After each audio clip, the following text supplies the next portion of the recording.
Hello, everyone. Welcome to this 88th webinar on the Secret Doctrine. BL can't be with us today, so I will be letting people in, so I'm kind of multitasking as I'm speaking. As you all know by now, this webinar series is available on makara.us under the subheading Mori Federation Webinars, then webinar series in progress, as shown here.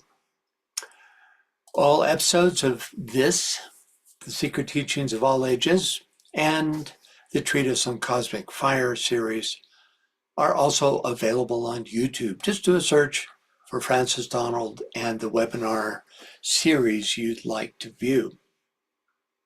You can also access any of these webinars on the home page of morifederation.com. So if you lost your link, your email link, just go to morifederation.com and you'll notice up here in the upper left-hand corner are all the active webinar series. Okay. This month in Old Diary Leaves, Colonel Olcott describes the work of, excuse me, of the hypnotist Carl Hansen. He's a Dutch hypnotist. He was so famous and so effective that there were a number of nations that would not let him do public demonstrations because they didn't believe in hypnotism and they didn't want anybody around that could actually do it. But anyway, this is Olcott's reflections on this hypnotist. Let me see. In terms of readers, like I said, I'm winging it today, so we'll start by asking you to raise your hands if you'd like to be a reader. And if that doesn't work, then I will call on you. If you don't want to read, that's fine. Just let me know. And no problem with that. So let's see, I'm just going to go down the line here. Yeah, Scott. Okay. Thank you. Speaking of hypnotism, recalls an evening at HPB's sitting room on Lansdowne Road when Carl Hansen, the Danish professional hypnotist, made some experiments of an edifying nature. He's one of the most successful practitioners in the world, and in fact, so successful have his demonstrations been that more than one government has forbidden him to give them in public.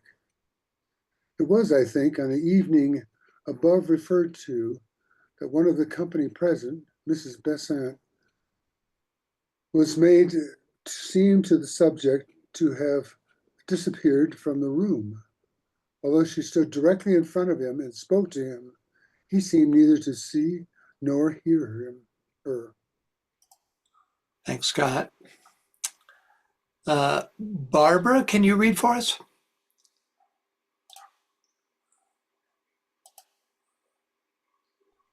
Yes. Thank you.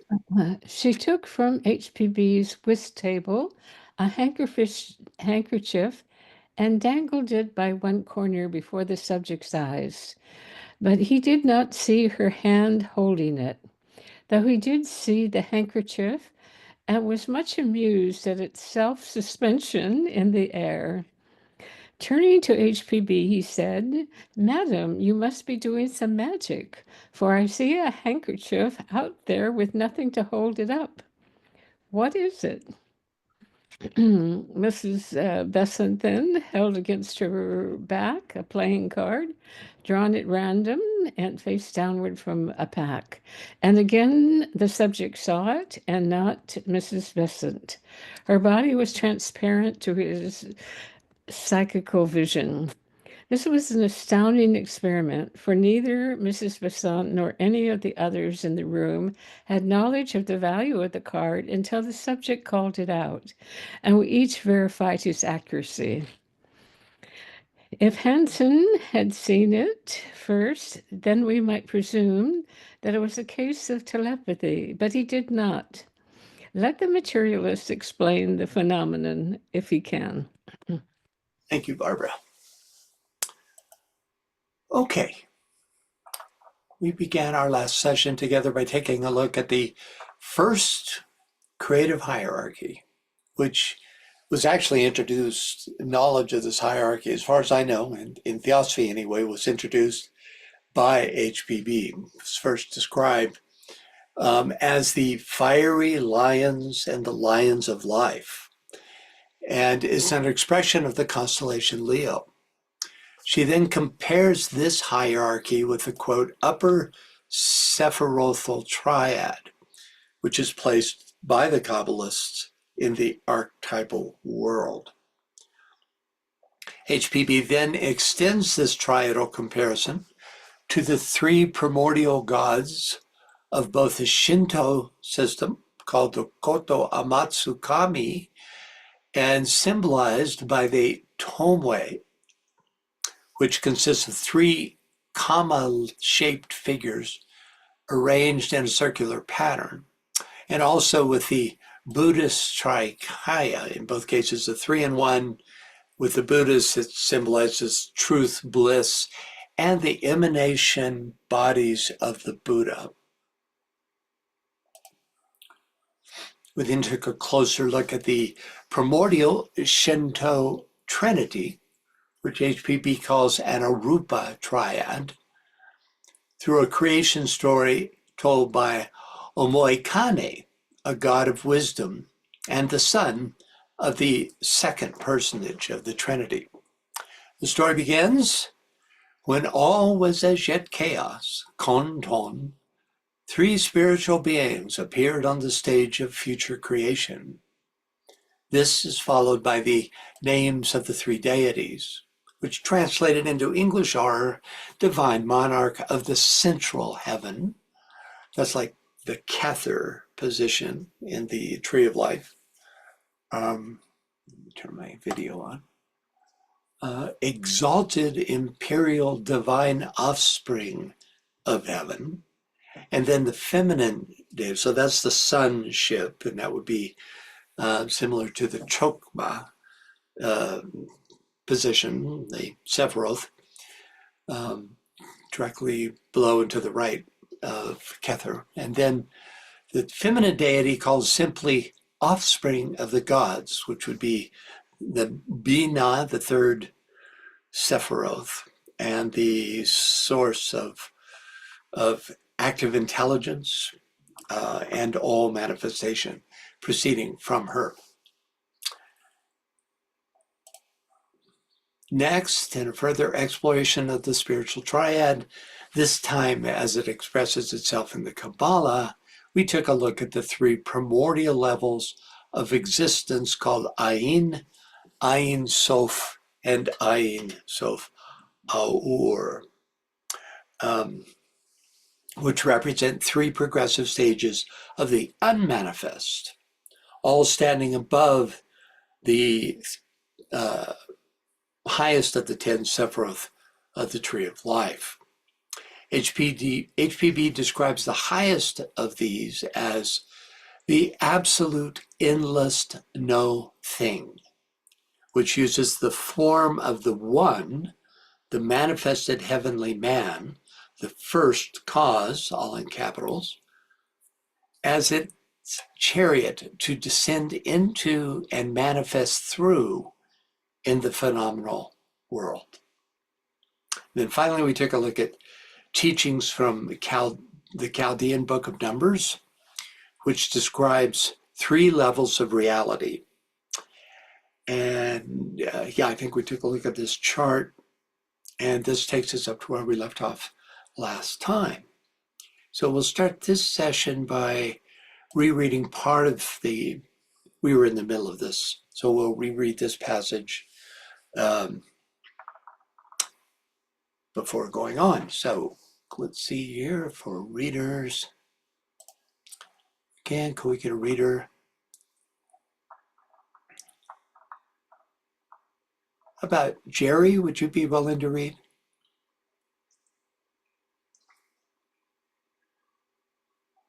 Jerry Rosser? Are you in a position to read? Maybe not. Okay. Nadell, thank you. In the book of Numbers, it is explained that Ein or Ein, Ior, is the only self-existent, whereas its death, Bythos or Buthon of the Gnostics, called Propator, is only periodical. The latter is Brahma as differentiated from Brahma or Parabrahm. It is the depth, the source of light, or Propator, which is the unmanifested logos or the abstract idea, and not Ein Sof, whose ray uses Adam Kadmon, or the manifested logos, the objective universe, male and female, as a chariot through which to manifest. But in the Zohar, we read the following incongruity. Senior. You can, if I'll be. Let me read that for you. Yeah, okay. Senior occultatus est et absconditus, microprosopus manifestus est et non manifestus. Rosenroth Liber Mysterii. Go ahead. This is a fallacy since microprosopus, or the microcosm, can only exist during its manifestations and is destroyed during the Mahapralayas. Rosenroth's Kabbalah is no guide, but very often a puzzle. Thank you for that.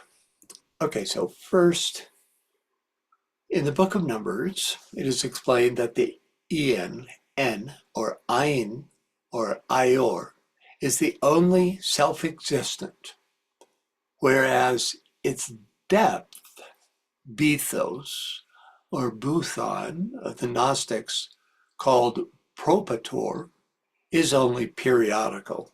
So she's giving us a contrast between the ever self-existent one and its periodical manifestation in matter.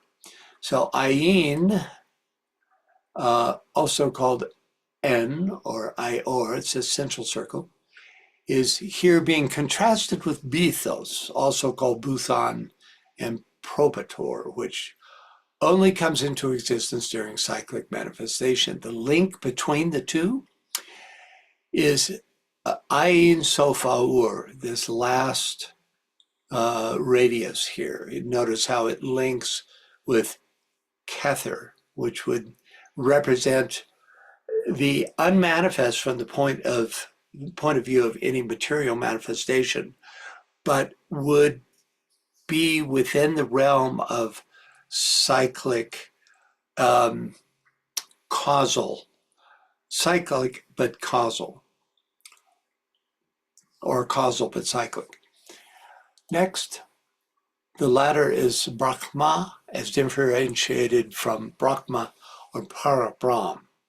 It is the depth, the source of light, or Propator, which is the unmanifested logos, or the abstract idea, and not Ein Sof, whose ray uses Adam Kadmon, or the manifested logos, the objective universe, male and female, as a chariot through which to manifest. So the latter being described here is the periodical Bethos, right? Which HPB here tells us is the source of the light of creation, as opposed to Parabrahm, the absolute. She makes a further point that the ray of Ayin Sof, which is Ayin Sof Aur, and which emanates from the point in the center of the circle, uses Adam Kadmon as a chariot through which to manifest. So in this phrase, HPB describes 3 levels, each with multiple names. So this was part of my review, but we'll go back over it because I think it's worthwhile to nail this down somewhat, at least. Don't think actually you can nail down the unmanifest, but the concept of it anyway. So at the highest level, we have Param, Brahma, without the circumflex accent over the A, and N, or Ayin. Three of the many names for the absolute, right? The second level includes the first cause, Brahma with the circumflex accent over the A, Bethos or Buthon, the depth, the source of light, and that's probably the best indicator of just what level we're looking at, also called Propator, and the original and eternal idea. Again, idea and source of light, all names for the unmanifested logos. And finally, Adam Kadmon, the manifesting chariot, and the male and female objective universe, all names for the manifested logos, the potential source of the ray sent forth by Ein Sof, called by Kabbalists Ein Sof Aur. Okay. So this is the point in the center of the circle, which when sent forth becomes the first, at first the diameter, then the cross within the circle, the latter a symbol for the manifested third logos. Any questions, thoughts or questions? So this takes us all the way back to the material we started with when studying at the beginning stanzas of the Secret Doctrine, where she talks about this level of being and source and cause. Next. Yes, Barbara. So I understand that the Kabbalistic system has a little different explanation than the absolute in the Secret Doctrine, that it's said to actually withdraw, to have room for intentionality. And the absolute in some systems sort of overflows or radiates, but doesn't necessarily put in intention with that radiation. So Yeah. Right. Yeah, the theosophical understanding is there's no intention. That comes into the nature of the first logos in theosophy. So you have the absolute, which mirrors itself into the universe, and then the first logos is its nature is intention, but it's not a creator God. It doesn't express that intention. It's just the source of that intention. So it's the second logos is the Mula Prakriti, or the shining sea of substance, as they call it. These are brought together, and the symbol for that is the Vesica Pisces, also called the Mandorla. And the central portion of that, which is the Mandorla proper, is the sun, the S-O-N, sun. And from it, now you're looking at the creator aspect. And within it, all creation emanates. And it's fascinating too, because there's all forms of geometry, all the geometrical figures, triangle, square, pentagon, the six-sided figure, the septagon, and the eight-sided, they all emanate from the geometry that comes from the overlapping of those two circles. And so it's a perfect geometrical metaphor, still a metaphor, for these higher realities. And there, as you said, I haven't done a deep study of the Kabbalistic belief system as it applies to each of these levels. What I have read just is not very helpful in the sense that, for instance, it describes Ein Sof in comparison to Ayin is causally conditioned towards, in an abstract way, towards the eventual purpose of manifestation, whereas Ein Sof Aur is actually the beam that emanates from the central point of the circle. But I haven't read a deep philosophical any kind of teaching as to the nature of Ayin from the point of view of the Kabbalists, which would be, I'm sure, quite interesting, but I haven't done that. Thank you, Barbara. Anyone else? Okay.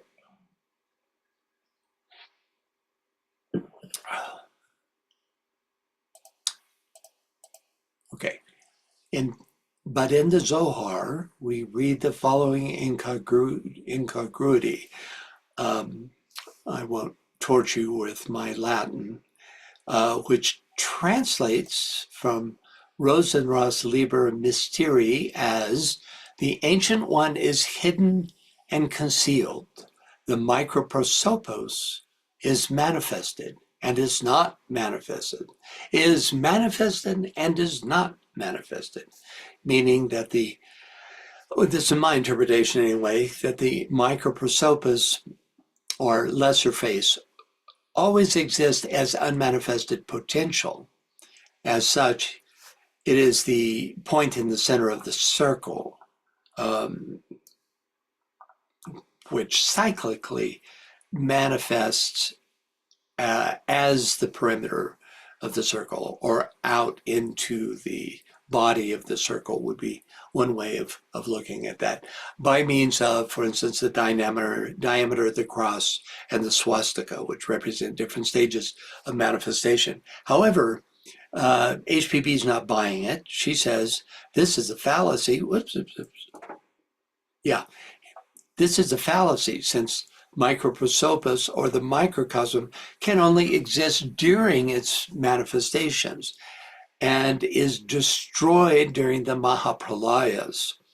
Rosenroth's Kabbalah is no guide, but very often a puzzle. So the statement that microprosopos is manifested and not manifested, she's saying, is a fallacy, because we're here being told during the unmanifested stage is called pralaya, the microprosopos is destroyed.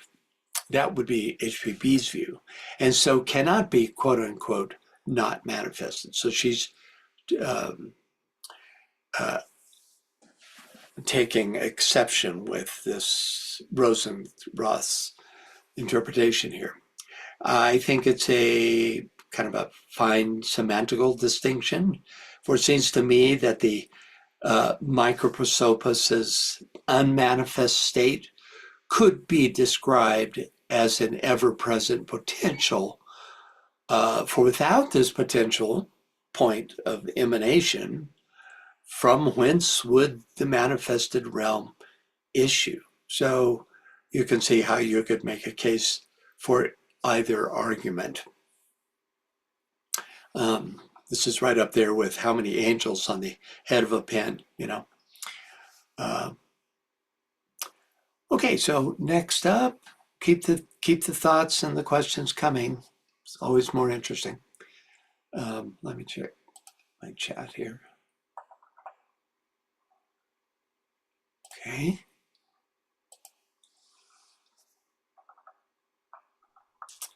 Magda.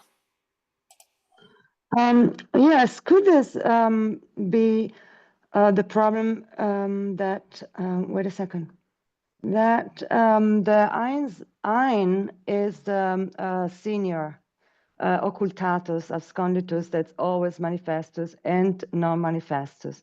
The eins of, so the second step, the eins of Let me is, go back there. Yeah. yeah, okay, the ein is asconditus, manifestus, and non-manifestus, always. The eins of is also always manifestus and unmanifestus. It's just only the eins of hour, which Blavatsky said is during pralaya is not manifestus. Could that be that? Because I see three elements, and then all of a sudden in that page they become two. Yeah, I What think, happened to the third one? yeah, well, she wasn't going by this chart. She doesn't Okay. distinguish between Ayin and Ayin Sof. She often mixes the two. She'll Right. call Ayin Sof the absolute in certain statements, and then other times she breaks them out. But I've never seen her actually describe the difference between those two. But to respond to what you just said, these two are never manifest. Ayin and Ayin Sof are never manifested. This is the source of the Ayin Sof Aur is the source of the manifestation, but it's not the manifestation itself. You don't actually get into periodical manifestation until you get to the 10 Sephira of the Tree of Life. So these are three different levels of unmanifest source, with the last being the you could say the most causal levels of manifestation, though it itself doesn't manifest. What you said actually applies a lot to Kether, which can be considered both manifest and unmanifest. In fact, the three highest Sephiroth are themselves not manifest. They're sources for the qualities that they represent. But from a higher perspective, yeah, they're manifest, because even the sources, even though they don't have forms as we understand them, they're still specific in terms of the causes of those forms. It all gets quite convoluted, all the more so because none of us have the ability to penetrate into these levels through our for instance, in meditation. We're working on trying to gain soul awareness, which is way down the line. This is down in the fifth and sixth Sephiroth. So it's pretty much philosophical distinctions, which I think exist in reality, but there's no way that we can directly tap into these understandings. Nonetheless, they're important and very fascinating. Thank Thank you. you, Magda. Yeah. Okay, so next up begins HPB's commentary on the B section. B section of the verse, which reads, as you can see here on the left, first the divine vehicle. And that's what the commentary is on. Yes, Martha. I can read when you're ready, Francis. Terrific. Thank you. Go ahead. As in the Japanese system, in the Egyptian and every old cosmogony, at this divine flame, the one are lit the three descending groups. Having their potential being in the higher group, they now become distinct and separate entities. These are called the virgins of life, the great illusion, etc., and collectively the six-pointed star. The latter is the symbol in almost every religion of the Logos as the first emanation. It is that of Vishnu in India, the chakra of the wheel, and the glyph of the Tetragrammaton, the he of the four letters, or metaphorically, the limbs of microprosopos. In the Kabbalah, which are 10 and 6 respectively. The latter Kabbalists, however, especially the Christian mystics, have played sad havoc with this magnificent symbol. For the 10 limbs of the heavenly man are the 10 Sephiroth. But the first heavenly man is the unmanifested spirit of the universe, and ought never to be degraded into microprosopos, the lesser face or countenance, the prototype of man on the terrestrial plane. This, however, later on. Thank you, Martha. Okay, first, as in the Japanese system, in the Egyptian, and every old cosmogony, at this divine flame, the one, are lit the three descending groups. Having their potential being in the higher group, they now become distinct and separate entities. It's an important paragraph, actually. That describes it pretty well. Actually, these systems, however, are not as straightforward as HPB here suggests, at least not in the exoterically published versions of these Japanese and Egyptian systems. In the Japanese system, a trinity of unmanifest gods emerged from the chaos, with Ame no Minakanushi chief among the three. But these three are not emanations from a higher, more numinal being, at least not in the Shinto doctrine available to the public. Is there, in fact, a numinal source for these three? If we accept the universality of the ageless wisdom, then yes, of course, there is. And it would seem that HPB was aware of this when she uses this as an example. And she may well have had information that is not available. But if it exists, it's definitely not reflected in outer Shinto doctrine. It starts with the Trinity, very much like, the, gosh, never know how far back. Yeah, with the Kether Bina Chokma. I think they're very much related here, not at this level. That's what my take on it is. Of course, you always have to do a deeper study to actually nail these things down for sure, but that's my take from what I read about them. As to the Egyptian system, it has multiple and varied expressions. In Heliopolis, that's this system, a case can be made for a numinal transcendent Atum, who manifests in the highest group as Atum Ra. Okay. And that's the only of these three principal groups from Egyptian mythology. This is the only one where you have this distinction, where you have Atum at its own level, truly causal, and then Atum Ra as the great solar source of manifestation. But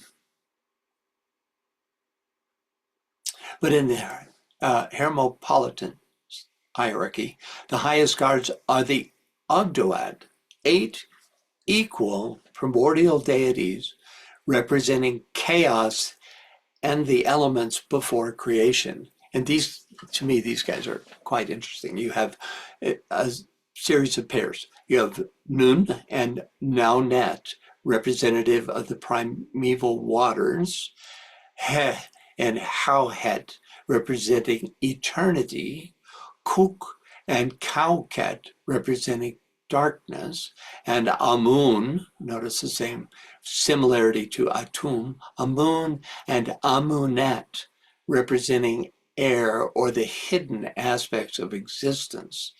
So, one could argue that esoterically, these are all aspects of one noumenal God being. And perhaps this is true, but if so, there's no record of a single synthesizing God that stands above or within this Ogdoad, at least not in any extant Hermopolitan papyri.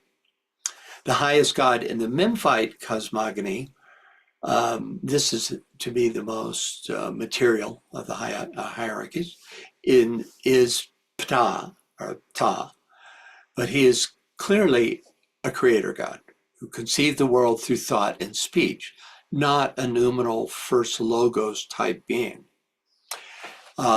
In early Egyptian times, a primordial version of Typhon, who was associated with the Great Bear, was universally adored throughout Egypt until suddenly in the 20th dynasty, he fell from grace and became the personification of evil, which is another way of saying they completely lost touch with that particular source of spirit. So, to get the nuances of these three, you would have to do a really deep dive. It really is interesting material because it's full of concepts that associate well with theosophy, especially the Egyptian stuff. Okay.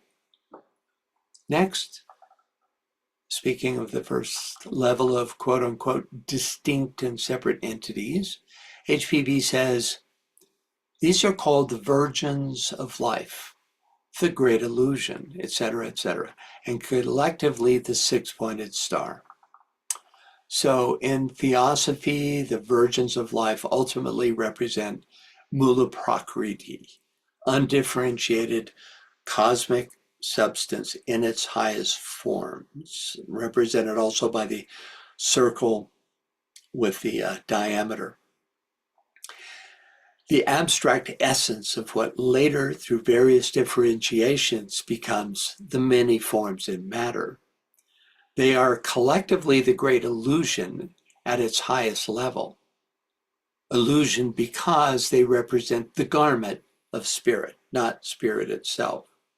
They also represent the highest possible use of the six-pointed star, which in this context represents spirit immersed in noumenal matter, or the two brought together by Fohad as an expression of manifestation of spirit in matter in manifestation. Next, the latter is the symbol in almost every religion of the Logos as the first emanation. The emanation represented by the down-pointing triangle. Next, it is that of Vishnu in India, the chakra or wheel, and the glyph of the tetragrammaton, the he of the four letters, or metaphorically, the limbs of microprosopos. In the Kabbalah, which are 10 and 6 respectively. So that's a packed sentence. So first of all, in Hinduism, the six-pointed star is called Shatkona. Vishnu, in his role as preserver and sustainer of the universe, embodies the balance and harmony represented by this symbol. In Kabbalistic thought, the hexagram symbolizes the interplay of the divine and the earthly in time and space, which is, same idea as we have here with Vishnu, right? The interplay of the divine and the earthly in time and space, which is represented by the alpha and omega symbols shown here. The sideways anchor and the T represent the grounding aspect of the Tao cross, pictured at center. The Tao itself, we're told late in the second volume of the Secret Doctrine, is formed from the figure 7 and the Greek letter gamma, which is the symbol for life, and of life eternal, of earthly life, because gamma is a symbol of the earth, Gaia, and of life eternal because the figure 7 is a symbol of the same life linked with the divine. Any thoughts or questions about this or the six-pointed star? Finally, the glyph of the tetragrammaton, the he of the 4 letters, or metaphorically, the limbs of microprosopos in the Kabbalah, which are 10 and 6 respectively. Okay, so he, that's He, of the 4 letters is the tetragrammaton. Here's how it relates to the 10 of the microprosopos. And the 6 of the six-pointed star. The yod represents the divine will. Okay, so what I meant by that was what I'm about to tell you is how it relates to the 10 of the microprosopos and the 6 of the six-pointed star. First of all, the yod represents, that's this figure, represents the divine will and is associated with the Sephiroth of Chokmah, or wisdom. It is the divine spark or initial point of creation. In the hexagram, it corresponds to the central point, where the upward and downward triangles intersect, symbolizing the unifying force that connects the divine and the material worlds. He, that's this figure, represents the divine understanding. And, you know, we're going through the tetragrammaton, right? So it starts Yod, then He, and of the 4 letters. Represents divine understanding and is associated with the Sephiroth of Bina here. He is the divine breath of, or life force. In the hexagram, it corresponds to the top point of the upward triangle, symbolizing the upward movement towards the divine and spiritual realm. Vav, and I'm not sure if I'm pronouncing that correctly, represents the connection between the divine and the material world. This is the 3rd letter of the tetragrammaton, and is associated with the 6 Sephiroth, Kesed, Kevorah, Teferet, Netzach, Hod, and Yesod. Actually, I'm realizing that Chokmah is actually pronounced Kokma, and I think Chesed is Kesed. Okay, so this symbol, this Vav letter, which is the 3rd letter of the tetragrammaton, represents the form of the body of the microprosopos. But notice it doesn't include the densest materialized point. In the hexagram, it corresponds to the 2 lower points of the upward triangle and the upward, sorry, where did it go? Yeah, I'm sorry, I'm back here. So it corresponds to the 2 lower points of the upward triangle and the 2 upper points of the downward triangle, symbolizing the bridge between the spiritual and earthly realms. The final He represents the divine presence in the material world. and associated with the lowest Sephiroth, the Malkut, which means kingdom. In the hexagram, it corresponds to the bottom point, not surprisingly, of the downward triangle, symbolizing the grounding of the divine energy in the physical realm. So, when she says the head, the four letters, the limb, or metaphorically, the limbs of the microprosopis in the Kabbalah, which are 10 and 6, respectively, that's what she means. That's the breakdown on that. Okay, any thoughts or questions? You guys getting some sense of what I'm talking about here? Yes, Barbara. I'm not quite seeing the transition from the usual geometry of the tetragrammaton to the sort of Star of David geometry. Okay, here it is. Let me show you back here. Right here. It's in this. So, which is a figure used in the Kabbalah to represent the tetragrammaton. Okay, and so you see the tetragrammaton here, and then its various components. And so from that, then you can take it into the meaning of the, as they appear around this six-pointed star. And I haven't done a deeper study than that, Barbara. I think I'd have to get a funny hat and grow a long beard before I could tell you much more.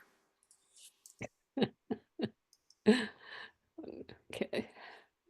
Anyone else have any thoughts or questions? Yes, Marguerite. Yeah, in my Golden Dawn days, a while ago, we studied the Tetragrammaton, meaning the four-lettered word of God. Now, Keter was the first Sephira was ascribed to Yod, which Right. means a finger or the hand of God.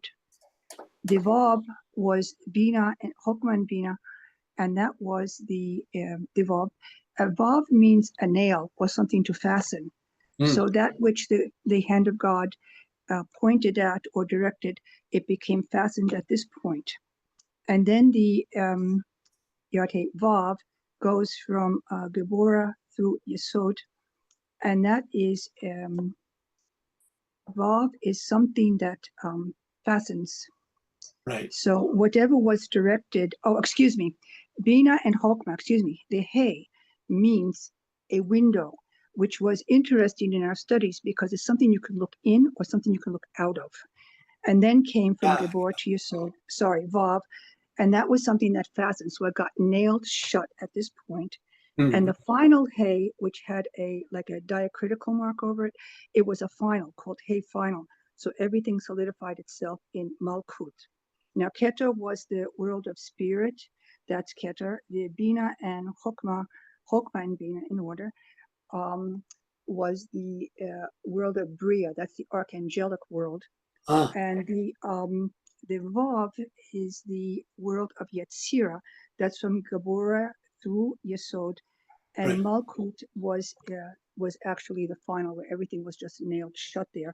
A window again, but it's nailed. So in other words, it's finalized. Yeah, thank you for that additional info on it. It sounds like there's a difference in the system you learned here, right here, where we are now, because you said that Yod was associated with Kether, right? Yes. Yeah. It's the hand or finger of God. Yeah. Yeah. Whereas in this particular study, it's associated with Chokmah. And then you said that this figure was associated with both Chokmah and Bina? Yes. Yeah. Yes. Hey is associated with the archangelic world, Bria, that would be Chokmah and Bria. And then Gibora through Yesod is the Right. Yetzirah world, Right. and that is the Vav, and then Malkut is the final. Okay, so it's a little bit different. So where you Yes, start, yes, yeah. where you start this, and I could see an argument being made for both ways of seeing this. Yeah, I really don't know enough to parse the fine points of, for instance,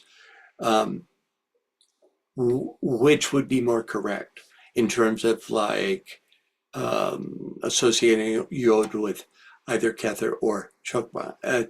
Yod tends to be a male orientation in some thoughts. In others, it's pure spirit. So there you have the difference between Kether and Chokmah. So yeah. But again, thank you for that. It's cool that you studied that at one point. And then the lower hay has a different figure to it, huh? It has like an accent over the Yes, it's to make it final. I'm sorry, I'm not a Hebrew scholar, but it was always called hey final. It was a hey final. hay final, I see. Yes, And yes, because it looks a everything little was different. solidified. Yeah. Mm-hmm. Interesting. It's like the Brahma with and without the diacritical. It's similar kind of a thing. Okay.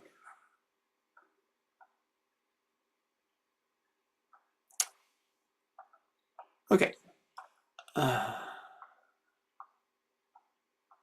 Just catching up.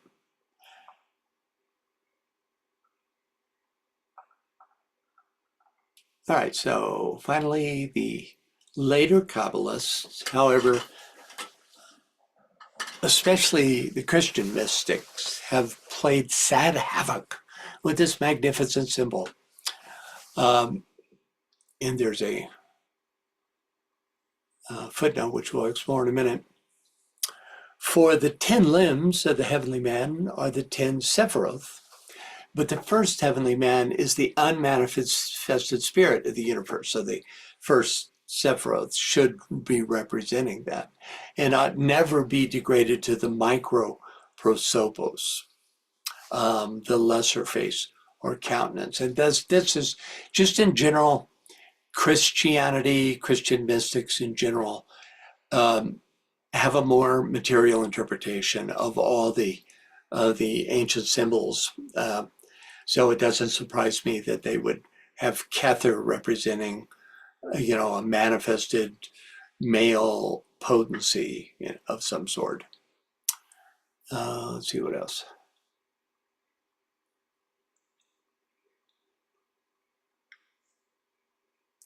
Yeah, so for the 10 limbs of the heavenly man are the 10 Sephiroth.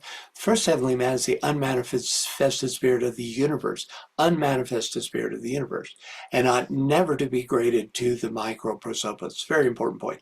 The lesser face or countenance, the prototype of man on the terrestrial plane.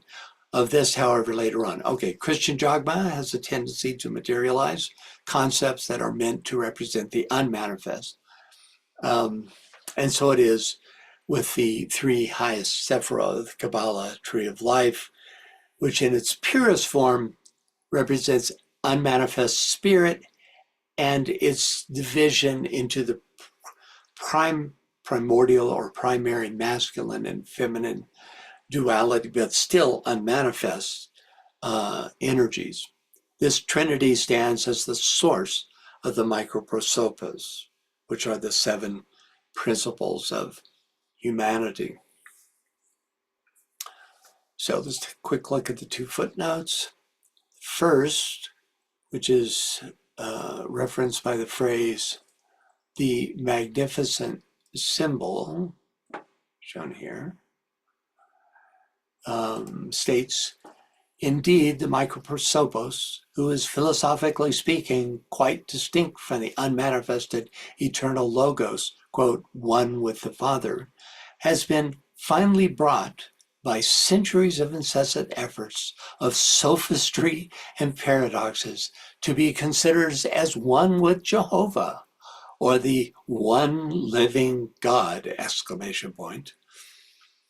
Whereas Jehovah is no better than Bina, a female Sophereth. This fact cannot be too frequently impressed upon the reader. So Jehovah, HPB here informs us, is akin to the creator aspect of the third logos. This footnote from page 6 of the Secret Doctrine, first volume, gives further insight. Wait a minute, what happened? Oh, there it is. Could we get a reader for this, please? Let's see. Yes, Anne Veronica, go ahead. Okay, hello, can you hear me? Yes, thank you. Okay, my dog might be barking a bit. I'm sorry for that. Not to worry. We are told by the Western mathematicians and by some American Kabbalists that in the Kabbalah also the value of the name Jehovah is that of the diameter of a circle. Add to this the fact that Jehovah is the third Sephiroth, Binah, a feminine word, and you have the key to the mystery. By certain Kabbalistic transformation, this name androgynous in the first chapter, of Genesis becomes in its transformation entirely masculine. Canite and phallic. Did I say that right? Yeah. The fact of choosing a deity among the pagan gods and making of it a special national god to call upon it as the one living God, the God of gods, and then proclaim this worship monotheistic, does not change into the one principle whose unity admits not of multiplication, change, or form, especially in the case of the priapic deity, a Jehovah, now demonstrated to be. Sorry, I butchered that a bit. No, you're fine. Preopic, by the way, means relating to male sexuality. Right. So, any questions about this? Okay.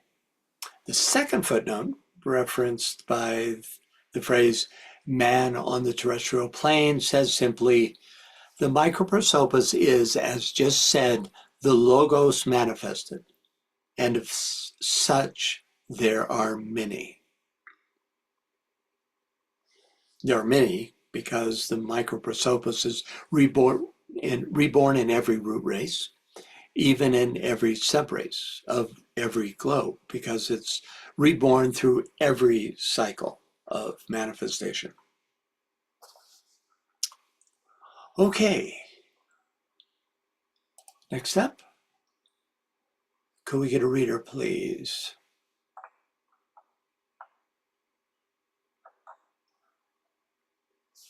Let's see here. Magda, could you read for us? Yeah. Martha, didn't you just read?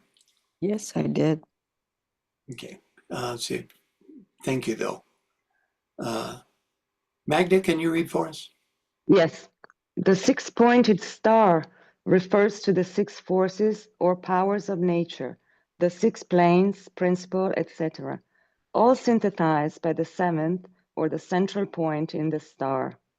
All this, the upper and lower hierarchies included, emanate from the heavenly or celestial Virgin, the Great Mother in all religions, the androgen, the Sephira Adam Katmon. In its unity, primordial light is the seventh or highest principle, Daivi Prakriti, the light of the unmanifested logos. But in its differentiation, it becomes Fohat, or the seven sons.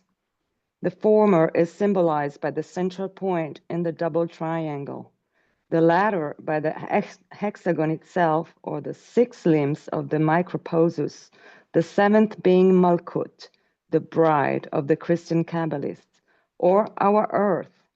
Hence the expressions, the first after the one is divine fire, the second fire and ether, the third is composed of fire, ether, and water, the fourth of fire, ether, water, and air. The one is not concerned with men-bearing globes, but with the inner invisible spheres. The firstborn are the life, the heart, and the pulse of the universe. The second are its mind or consciousness, I, as said in the commentary. Thank you, Magda. Okay, first, the six-pointed star refers to the six forces or powers of nature, the six planes, principles, etc., all synthesized by the seventh or the central point of the star. So 6 is universally the number of manifestation.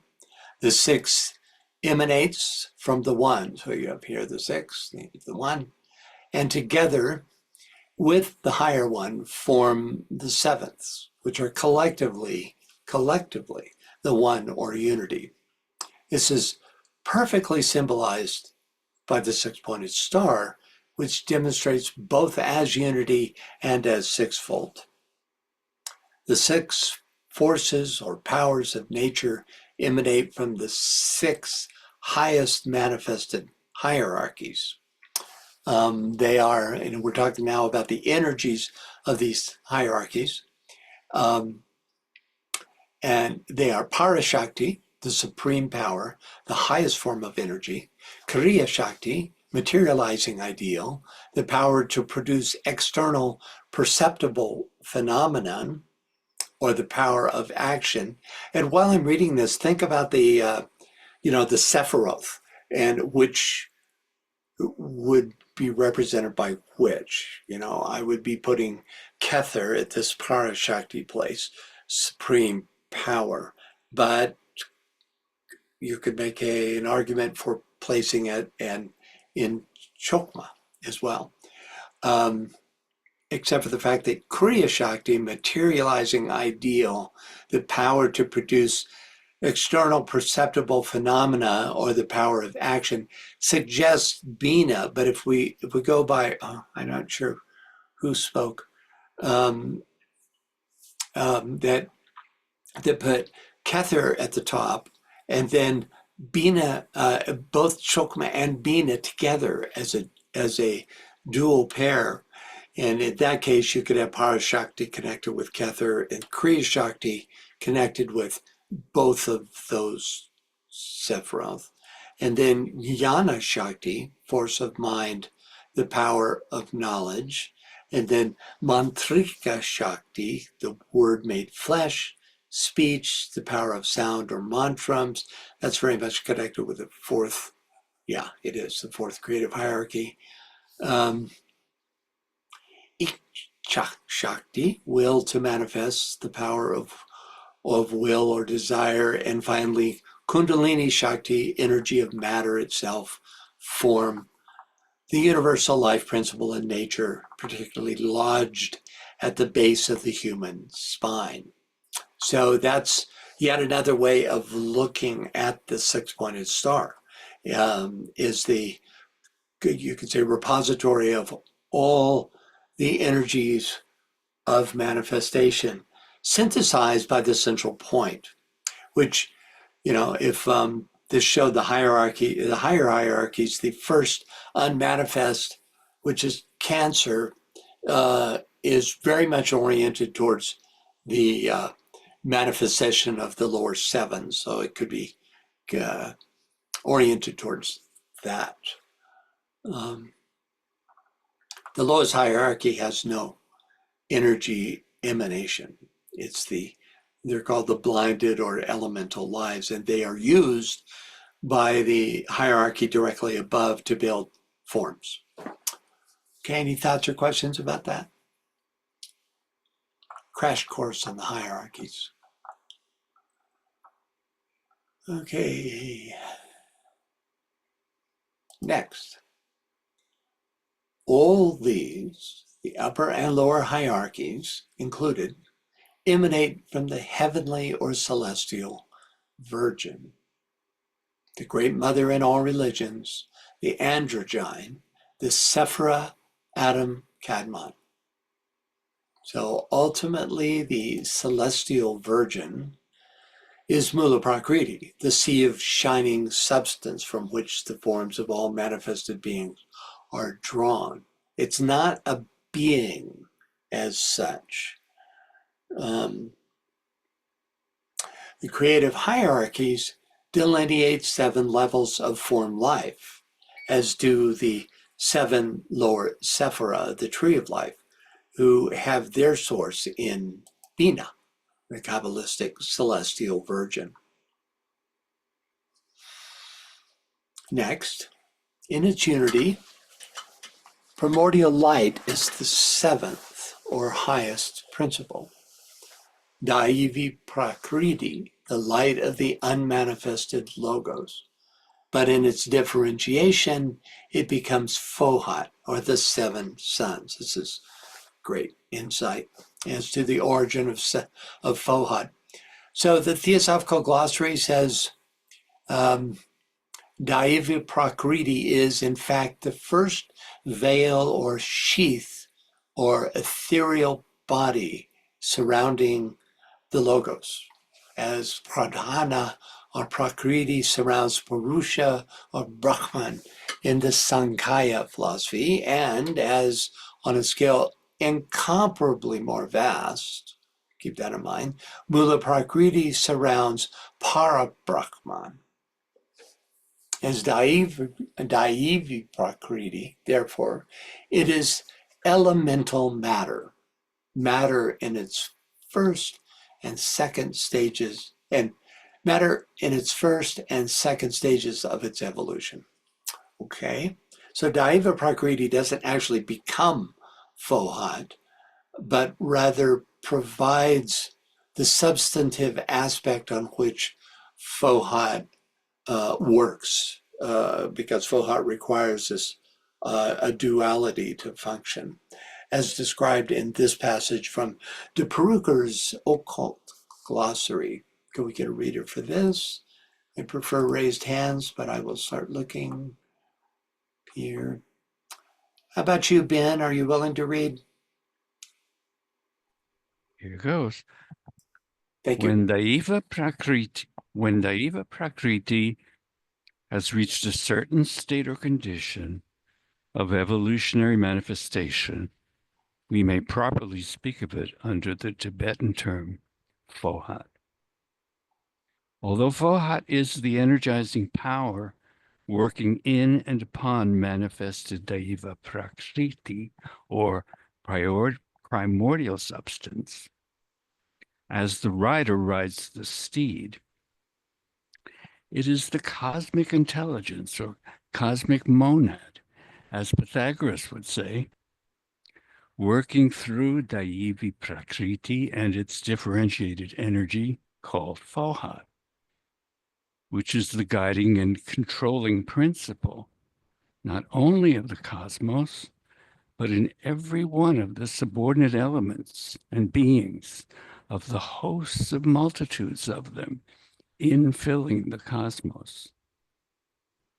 The heart or essence of the sun is Daivi Prakriti working as itself, and also in its manifestation called Fohat.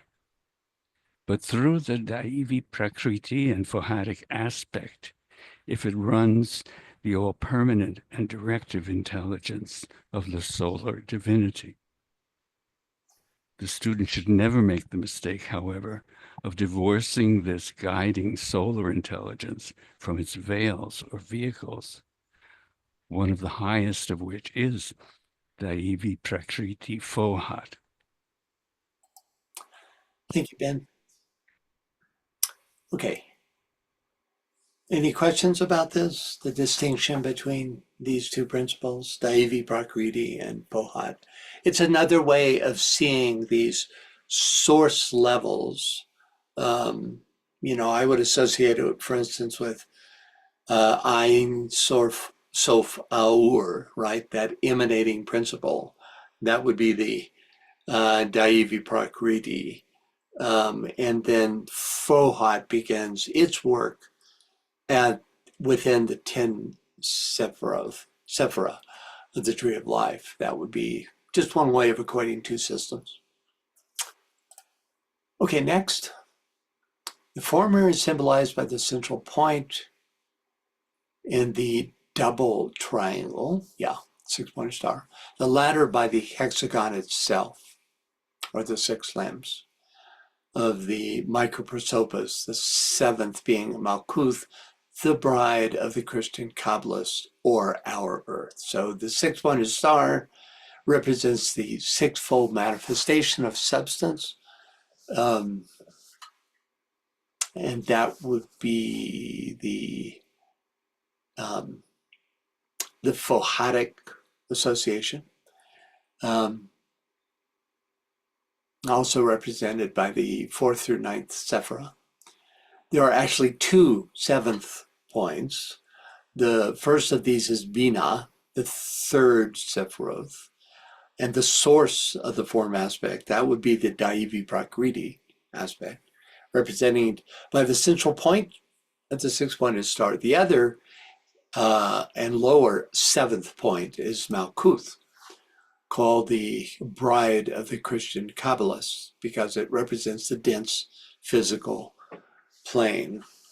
The feminine always metaphorically representing the form aspect compared to the male spirit aspect. Any thoughts about that? Questions? Okay, hopefully, we're getting some idea of how some of the deeper implications of the 6-pointed star here. She's given us now a few ways of seeing it, interpreting it. Okay, next, hence the expressions. The first after the one is divine fire. The second, fire and ether. The third is composed of fire, ether, and water. The fourth of fire, ether, water, and air. The one is not concerned with man-bearing globes, but with the inner invisible spheres. Quote, the firstborn are the life, the heart and pulse of the universe. The second are its mind or consciousness, as said in the commentary. So all this is old commentary. So this old commentary describes the elemental quality of the tree of life. Let's take a look at each segment.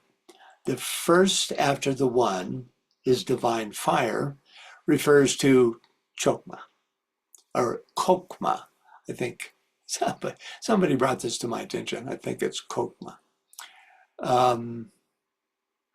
Yeah, this is associated with fire and dynamic energy, whereas Kether, the one, this because this is the first after the one is pure being, as well as the potential source of all. I should say pure being with the intention, carrying the intention of manifestation.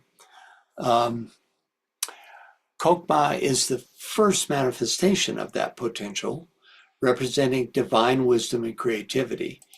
Kether symbolizes the unmanifest and the infinite, while Kokma represents the dynamic, expansive energy that initiates creation.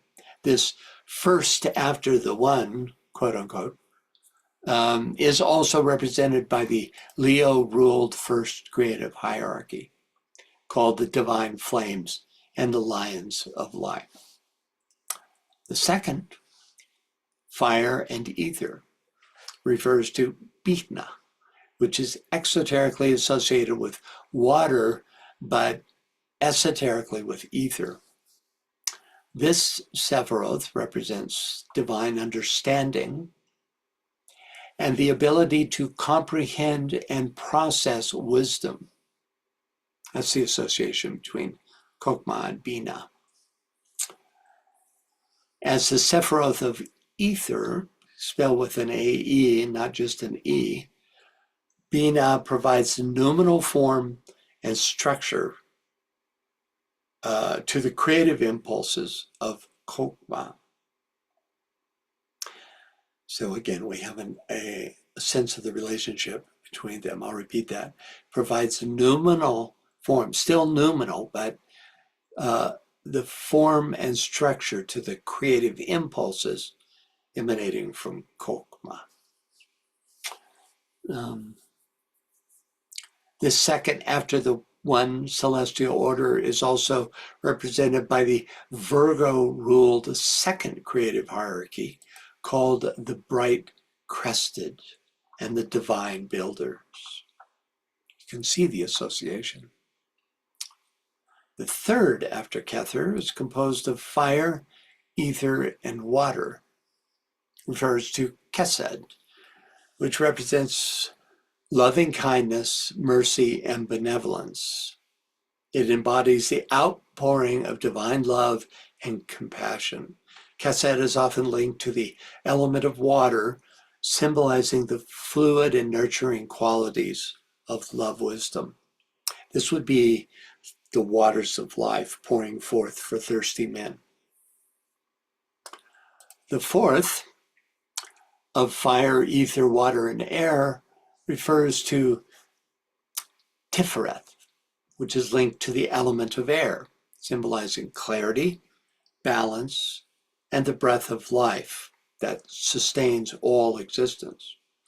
As the central Sephirah, Tiferet serves as the mediator and integrator of the higher and lower Sephirah, connecting the divine with the manifest world, and thus stands in the position of the soul. The statement, the one is not concerned with the man-bearing globes, but with the inner invisible spheres, refers to Kether, the highest Sephiroth. The inner invisible spheres are the globes of the inner rounds. So this is, HPB is here suggesting that this is the concern of the Kether. And finally, the firstborn are the life, the heart and pulse of the universe. The second are its mind or consciousness, refers to Kokma, the firstborn, which represents the life aspect, and Bina, the second, which represents the feminine active intelligence. Okay, so hopefully you're getting a little feel for how these Sephiroth interrelate and their essential meaning. Okay, let's take a quick look at the two footnotes in this old commentary.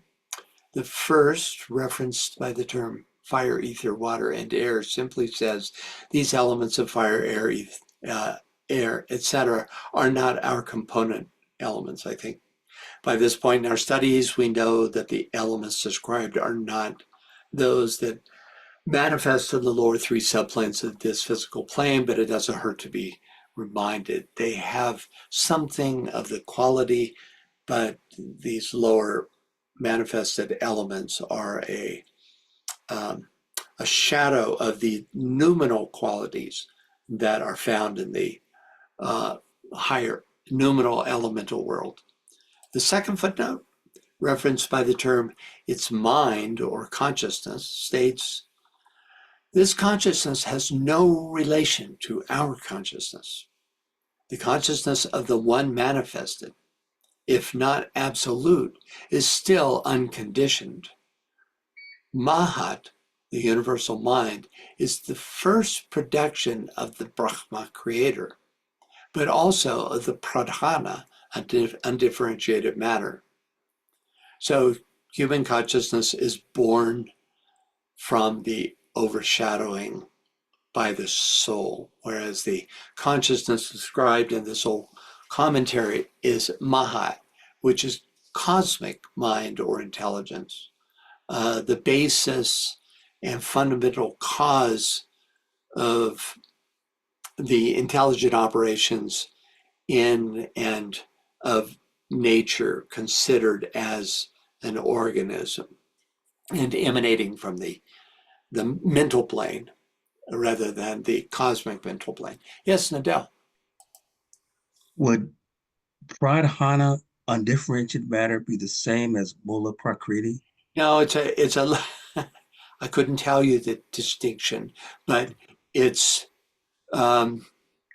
because earlier she said at an inconceivably higher level, it's Mula Prakriti, and she had given us the example of Pradhana for the Virgin Mother, right? And then she said at an inconceivably higher level. So, for instance, Pradhana could be Atmic in quality, which is a unity of the source of substance for the lower 5 subplanes, right? Or even possibly the logoic plane, the plane of Adi could be considered pradhanic, whereas Mula Prakriti would be the cosmic source of that undifferentiated matter. Again, because we have no way of actually perceiving the difference. It's, like what I want to do now is go to the Theosophical Glossary and read very carefully those two definitions, but I'm not sure that it would actually give us any real understanding of the sense, except for to say the pradhana, if I was going to guess, would be a high level within the cosmic physical etheric plane, whereas the Mula Prakriti is a fundamental cosmic source of all matter. Yeah, that's as good as I can do. Okay. Could we get a reader for this? Please, let's see here.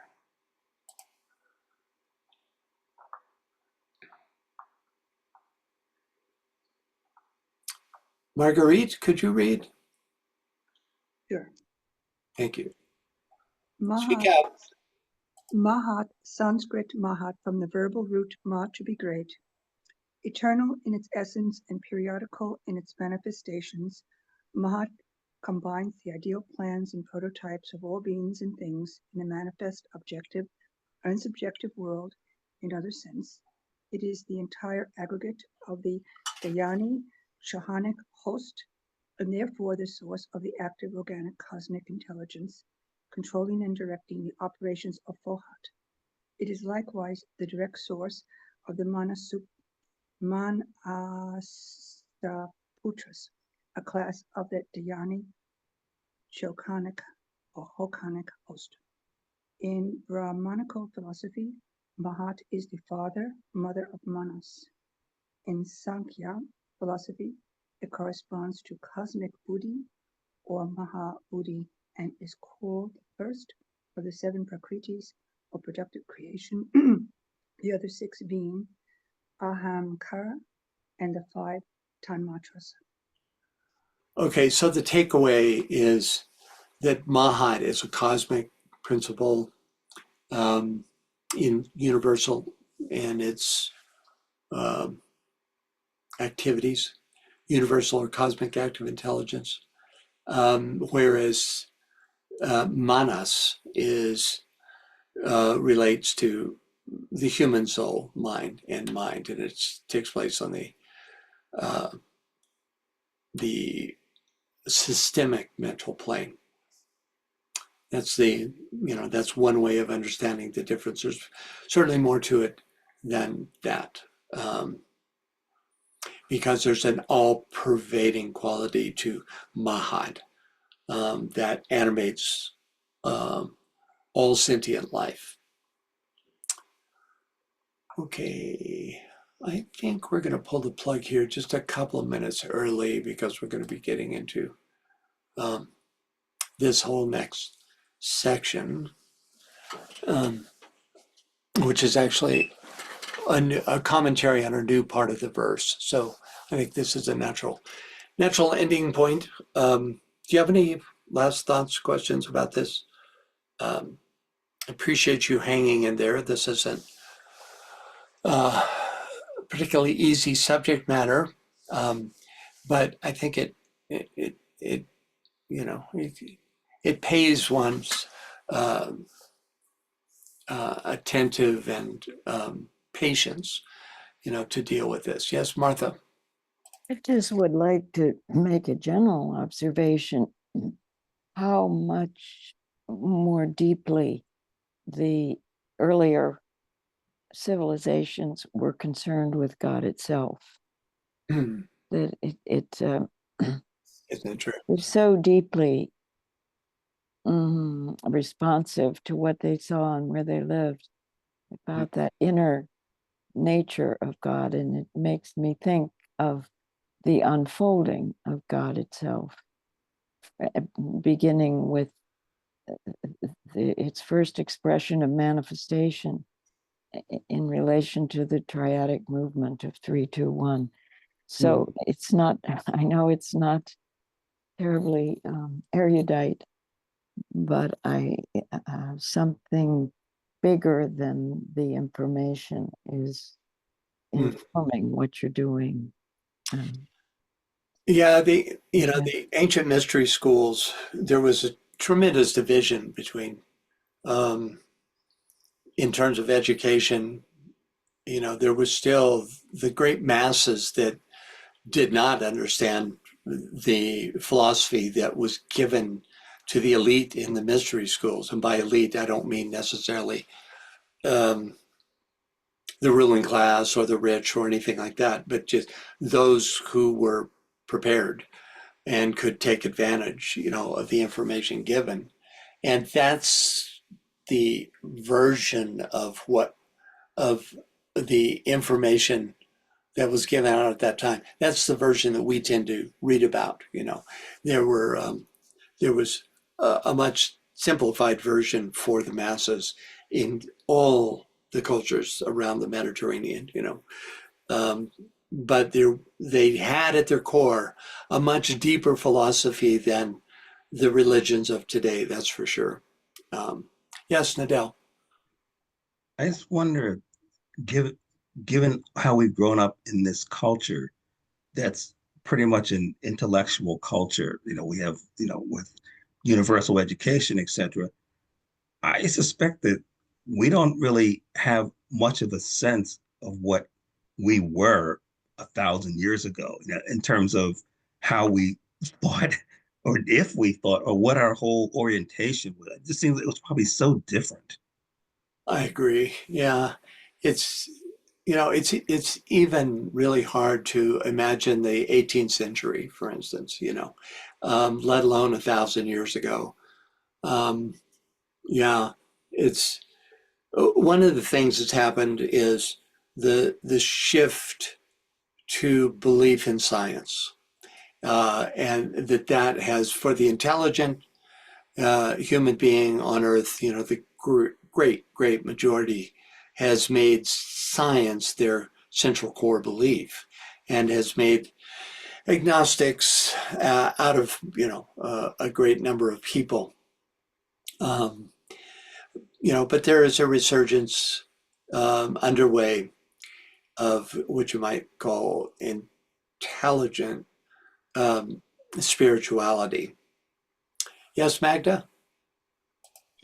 Yes, I think we need to remember always that in the ancient mystery times, whether it was Hebrew or Egypt or Persia, we had completely different bodies. So the ways that were connected with the spiritual realms was totally different, and progressively the etheric body became always more and more attached to our physical body. So that's why, gotten to the point of the fourth sub-race, the Christ had to come on the Golgotha event to bring down a measure of different way of contacting it, because otherwise man would have been lost and totally trunched off from the divine realm without being able to communicate it. And that's why now we need to learn how the ancient ways were, but we need to follow the science, the spiritual science methods of concentrations and all the decays or Steiner's concentration methods to